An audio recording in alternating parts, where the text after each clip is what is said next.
This is Holly, and that's Crackles. And they love veggies and fruit.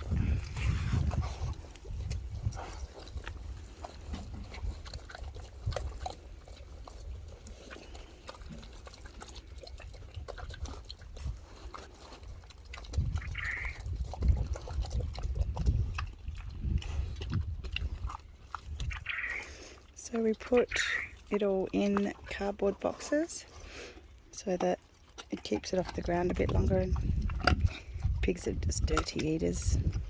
So it keeps it off the ground as best as we can, and then the pigs play with the box and rip it up, shred it up, turn it through the ground and just add it to the soil, and it breaks down with the worms and the poop. And we dig it out and put fresh mulch in and use it on our gardens. Oh, you like that pineapple?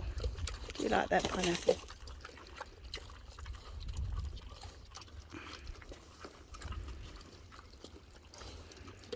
I know that some people might not agree with me, but how good is that sound of a pig eating? Oh, it makes me laugh.